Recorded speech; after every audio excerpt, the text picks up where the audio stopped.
आजगाव आणि धाकोरा ग्रामस्थांवर खोटे गुन्हे नोंद करणाऱ्या शासनाचा आम्ही तीव्र निषेध करतो।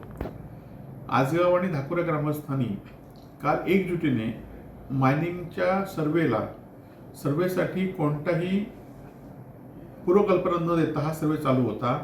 त्याचबरोबर मुख्य कार्यकारी जिल्हा परिषद यांचं एक पत्र हे मायनिंगला सर्वेसाठी आलेले लोक दाखवत होते। खरं तर जिल्हा परिषद मुख्य कार्यकारी अधिकाऱ्यांचा आणि मायनिंग सर्वेचा कुठलाही विषय किंवा कुठलाही संबंध येत नाही।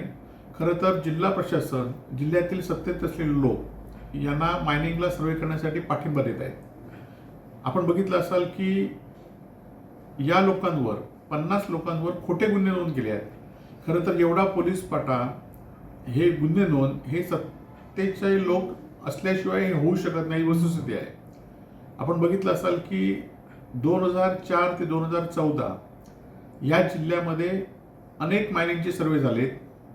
त्यातनं कळणे आणि सातारसारखे प्रकल्प मायनिंगचे सुरू झाले आणि त्यावेळी सत्तेत कोण होते हे आपल्याला सर्वांना माहिती आहे।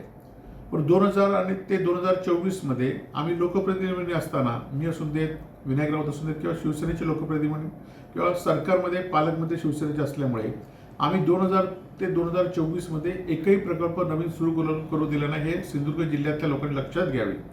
आता 2024 मध्ये एकाच घराण्याकडे ही सगळी सत्ता आल्यामुळे आज गेले वर्षभर अवैधरित्या उत्खनन सगळीकडे सुरू आहे। त्याला प्रशासनाला धमकीने प्रशासन त्यांच्या पाठीशी असतं, कारण प्रशासनाने ते जुमानत नाहीत। प्रशासनावर राजकीय दबाव वारंवार आणत राहतात आणि त्यामुळेच एकाच घराण्याकडे सिंधुदुर्ग जिल्ह्यातली सत्ता गेल्यामुळे पालकमंत्री, आमदार, खासदार आता पुन्हा 2024 नंतर आता पुन्हा हे जवळजवळ 11 प्रकल्प मायनिंगचे या सिंधुदुर्ग जिल्ह्यात येत आहेत। त्याचबरोबर देवगड येथे, मुणगे येथे अणुऊर्जा प्रकल्प येत आहेत आणि या प्रकल्पाला कोणाचा आशीर्वाद हे सांगण्याची गरज नाही। परंतु सिंधुदुर्गवासियांनी कुठलाही भिवून न जाता या प्रकल्पांना ठामपणे विरोध केला पाहिजे।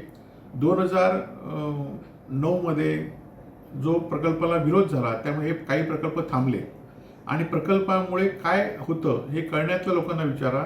कळण्यातमध्ये मायनिंगचं उत्खनन झाल्यामुळे 2 वर्षापूर्वी जे अतिवृष्टी 4 वर्षापूर्वी झाली त्या अतिवृष्टीमुळे मायनिंगचे सगळे या ठिकाणी जे डोंगर खचल्यामुळे सगळी घरं मातीने भरून गेली होती। सगळा गाव 8 दिवस त्या घरातल्या लोकांना शेतीची नुकसान झालं होतं, बागायती नुकसान झालं होतं।